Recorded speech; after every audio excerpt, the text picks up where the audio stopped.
में चुनाव हुआ था तो मोदी जी भी विकास की बात करते थे, आप भी विकास की बात करते थे, लेकिन अब सब लोग बात कर रहे हैं धर्म की, जाति की, बीफ की, गौमांस की। इन सब बातों से विकास का जो एजेंडा है वो तो पीछे रह गया। स्वाभाविक रूप से रहेगा, मगर कौन जिम्मेदार है? रघु जी, मेरा एक अनुरोध है कि आप भारतीय जनता पार्टी पर दोष मत दिया जाता है, ये इसको भी थोड़ा देखना चाहिए। कैसे देखें जी, अगर वो ये बात कहें कि अगर बीफ खाना है तो भारत में मत रहिए। उन्होंने ऐसा नहीं कहा है एग्जैक्टली कहा कि मुसलमान इस देश में रह सकते हैं लेकिन बीफ खाना छोड़ना होगा। सबसे पहले कौन गया? राहुल गांधी गए, उनको सवाल पूछा आपने? कांग्रेस पार्टी को पूछे, भैया बात का बटंगर बना रहे हैं, मगर मुझे ये बात का जवाब दीजिए, समाजवादी पार्टी को क्यों कटघरे में नहीं खड़ा करता? इसलिए कि भारतीय जनता पार्टी के लोग, आरएसएस के लोग, जो व्यक्ति गौ का मांस खाए उसको दंड देना चाहिए और उसके प्राण ले लेने चाहिए। कि जो आदमी इस तरह की बात कहे तो सरकार को ऐसे आदमी को पकड़ के जेल में तो डालना चाहिए। क्या हो रहा है? गौ हत्या करने वालों को फांसी की सजा दो। ये कहते हैं कि मुसलमान पाकिस्तान चले जाएं, उनके खिलाफ क्यों नहीं एक्शन लेते आप? रजत जी, ऐसी पुरानी बातें आप निकाल कर रखेंगे। जिन लोगों ने दाकर ये कहा कि हम गाय बचाने के लिए तन मन धन और गन से समर्थन करेंगे, कि वादा किया था महंगाई कम करेंगे, कि आपने तो वादा किया था कि काला धन वापस लाएंगे, लेकिन आए। ये बोलना ठीक नहीं है, ये बोलना ठीक नहीं है। हर व्यक्ति के खाते में 15-15 लाख रुपए लाने की बात किसानों से वादा किया था कि अच्छे दिन आएंगे, लेकिन आत्महत्या के नंबर बढ़ता जा रहा है, किसान सुसाइड कमिट कर रहे हैं। तो अखबारों की सुर्खियां देखकर मुझे सवाल करेंगे तो ऐसा ही होगा रजत जी। अखबारों की सुर्खियां तो ये है ना, किसान तो आत्महत्या कर ही रहे। मुझे लगता है ये सवाल कांग्रेस के नेतृत्व को पूछना चाहिए, और कि जनता का तो नुकसान होगा। के लिए जिम्मेदार कौन है रजत जी? ये जिम्मेदार कांग्रेस पार्टी है। या फिर ये कहीं कि भारतीय जनता पार्टी के नेताओं में अहंकार है और आपको उन्होंने नरभक्षी कहा बारहा था। वो कह रहे थे कि अमित शाह ने तंत्र मंत्र का षड्यंत्र करके उनके ऊपर पंखा गिरा दिया। मैं लालू जी को अपने ही बयानों को थोड़ा याद कराना चाहता हूं कि वो ही कहते हैं कि कौवा काटेंगे, कबूतर काटेंगे, चूहा भगाएंगे, हल्दी और उसका धुआं करेंगे। मुझे ये समझ में नहीं आता, कौवा काटने से पानी आएगा क्या? कबूतर काटने से रोड बनेगा क्या? हल्दी और वो क्या होता है, सिंदूर, क्या कुछ बोले थे, उसका धुआं करने से शिक्षा आ जाएगी क्या? या चूहा भगाने से रोजगारी आ जाएगी? मुझे मालूम है कौन से जमाने में लालू जी जी रहे। शुरू के दिनों में जब चुनाव हुआ था तो मोदी जी भी विकास की बात करते थे, आप भी विकास की बात करते थे, नीतीश कुमार भी बताते थे क्राइम के आंकड़े कितने हैं वो, लेकिन अब सब लोग बात कर रहे हैं धर्म की, जाति की, बीफ की, गौमांस की। देखिए, आपकी लाइब्रेरी से सारे भाषण निकाल कर देख लीजिए, किसने गौमांस का भाषण सबसे पहले, भाषण या इंटरव्यू बिहार में किया? आपको मालूम होना चाहिए, लालू जी ने किया। अगर लालू जी ये कहते हैं गाय के मांस और बकरी के मांस में मूलतः कोई फर्क नहीं है, इस बात से देश के काफी बड़े हिस्से में लोगों की भावनाएं आहत होती हैं। लेकिन इन सब बातों से विकास का जो एजेंडा है वो तो पीछे रह गया। स्वाभाविक रूप से रहेगा, मगर कौन जिम्मेदार है?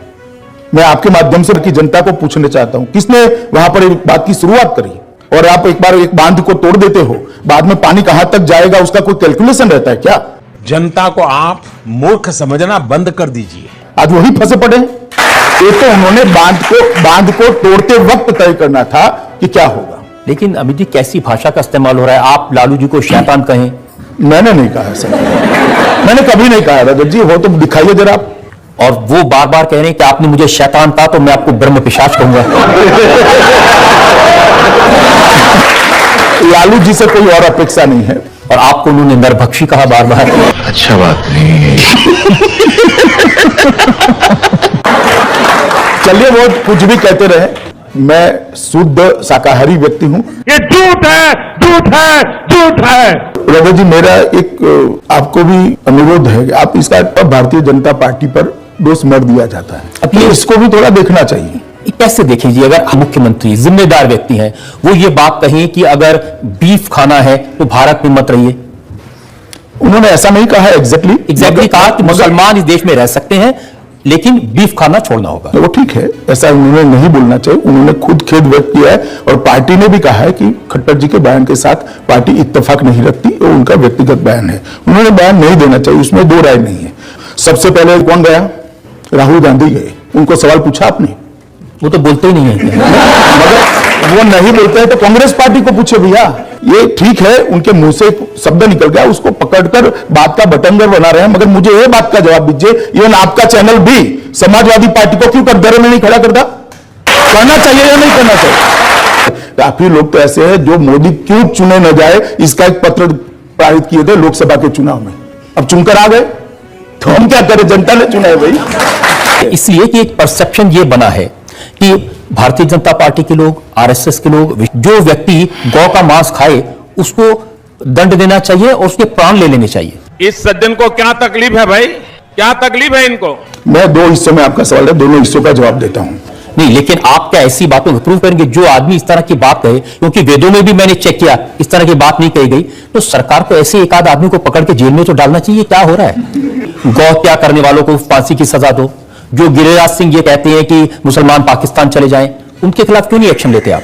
देखिए रजत जी, ऐसी पुरानी पुरानी बातें आप निकाल कर रखेंगे तो बहुत सारा दोनों ओर की काफी चीजें सामने आएगी। जिन लोगों ने दाकर ये कहा कि हम गाय बचाने के लिए तन मन धन और गन से समर्थन करेंगे, मैंने कहा देखिए, इस प्रकार के किसी भी बयान से भारतीय जनता पार्टी इत्तेफाक नहीं रखती है। अमित जी वादा किया था महंगाई कम करेंगे और दाल हो गई 200 रुपए किलो। मुझे क्रेडिट नहीं चाहिए। कह रहे हैं कि मोदी जी ने कहा था ना खाऊंगा ना खाने दूंगा, वो दाल के बारे में कहा।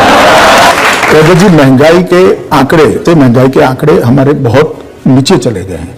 खुदरा महंगाई जो 7.7% रहती, वो अभी अभी हाईएस्ट 4.1% पर आई है। मुझे निश्चित भरोसा है कि भारतीय जनता पार्टी की सरकार महंगाई को काबू करेगी। तो करना, परेशान हो गए हम लोग 2.5 साल से, ये भी परेशान हो गए, हम भी परेशान हो गए, करो फिर, क्यों नहीं कर रहे? एक ऐसा समय आया है कि अभी 200 रुपया दाल है, इससे कोई इनकार नहीं है और वो चिंता का ही विषय है, गंभीर चिंता का विषय है। मगर सरकार भी चिंतित है और एक्शन भी ले हैं। कि आपने तो वादा किया था कि काला धन वापस लाएंगे, उसके लिए कानून भी बनाया, लेकिन आए तो पहली बात तो एक कि भारतीय जनता पार्टी ने कुछ नहीं किया, ये बोलना ठीक नहीं है। सारे एक्शन हुए हैं। विदेशों में जमा काला धन हर व्यक्ति के खाते में 15-15 लाख रुपए लाने की बात विपक्षी दलों को ये एक राजनीतिक जुमला है। बिल्कुल आपने मेरे दिल की बात बता दी। स्वाभाविक रूप से मैंने जो कहा तो मैं फिर से रिपीट कर देता हूं। प्रधानमंत्री मोदी जी ने कहा था कि विदेशों में इतना काला धन है कि अगर उसका भागाकार कर दिया जाए, मतलब उसको डिवाइड कर दिया जाए, तो हर व्यक्ति के खाते हिस्से में 15 लाख रुपया आएगा। इसका मतलब किसी के बैंक अकाउंट में जमा नहीं होता। रजत जी, आप भी समझ सकते हैं, जब भाषण देते हैं इमोशनली, तब जो बोलते हैं उसका इस तरह का फुल स्टॉप कॉमा में मीनिंग नहीं निकलता है। क्या कहना क्या चाह रहे हैं भाई आप? तो किस तरह से भी तो ये कह रहे हैं, बगैर कॉमा फुल स्टॉप के वो रोज पूछ रहे हैं 15 लाख कब आएंगे? नहीं, पहले वो उनकी समझ पर डिपेंड है। मैं इतना कहना चाहता हूं कि सरकार के खजाने से 15 लाख रुपया किसी के अकाउंट में किस तरह से जा सकता है? लेकिन मैं आपको ये बता दूं कि लोगों के मन में ये इंप्रेशन क्रिएट किया है, कांग्रेस ने भी किया है, लालू जी ने भी किया है कि इन्होंने वादा किया था आपके 15-15 लाख रुपए अकाउंट में आएंगे और पैसा आया नहीं। वो ठीक है, आज क्लियर हो जाएगा आपके माध्यम से। तुम्हें शर्म है? कुछ शर्म आया है? और आपने किसानों से वादा किया था कि अच्छे दिन आएंगे,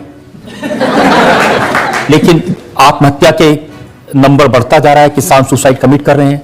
नंबर बढ़ा नहीं है, नंबर में 20% की कटौती होती। दूसरी बात, जहां तक किसानों का सवाल है, भारतीय जनता पार्टी की सरकार में आने के बाद सबसे बड़ा समस्या आकाश के आधार पर खेती करने वाले किसानों की होती थी। जो कुदरती आपदा जब आती थी तब कहीं के नहीं रहते थे। भारतीय जनता पार्टी की सरकार ने जो आकाश से खेती करने वाले किसान थे, मतलब बाढ़ आ गई या सूखा पड़ गया या उनकी फसल बह गई, तो उसको 1 हेक्टेयर तक ही मुआवजा मिलता था, उसको उन्होंने 2 हेक्टेयर कर दिया, मतलब 100% का वृद्धि किया। दूसरा, पहले 50% का नुकसान किसान का होता है तो ही उसको मुआवजा दिया जा सकता था, उसको घटाकर हमने 33% कर दिया, मतलब 42% किसान बढ़ गए मुआवजा लेने वाले। और मुआवजे की राशि के अंदर एक ही वक्त में 50% का वृद्धि किया है। मैं मानता हूं रजत जी, इससे बड़ा किसानों के लिए कोई अच्छी बात देश के किसानों के लिए नहीं हो सकती। मगर आप अखबारों की सुर्खियां देखकर मुझे सवाल करेंगे तो ऐसा ही होगा रजत जी। वास्तविकता यह है, लेकिन अखबारों की सुर्खियां तो अभी ये है ना, और किसान तो आत्महत्या कर ही रहे, बीड में जहां महाराष्ट्र में, उसमें भी आंकड़े आप कंपेयर कर लीजिए रजत जी, कटौती हुई है 20%, और फिर भी एक भी किसान आत्महत्या करता है। ये भारतीय जनता पार्टी की सरकार के लिए चिंता का विषय है। लेकिन मुझे लगता है कि मीडिया ने ये सवाल कांग्रेस के नेतृत्व को पूछना चाहिए और कांग्रेस अध्यक्ष को पूछना चाहिए, नहीं कि भारतीय जनता पार्टी को पूछना चाहिए। कांग्रेस से मीडिया में करेज होनी चाहिए। वो तो किसी भी चीज में आप साथ नहीं देंगे। चलिए, तो हम क्या कर सकते हैं इसमें? इस प्रकार की बचकाना बातें किसी के गले नहीं उतरती, लोग मजाक उड़ाते हैं। लेकिन देश की जनता का तो नुकसान होगा। हाँ, देश की, मगर उसके लिए जिम्मेदार कौन है रंजन जी?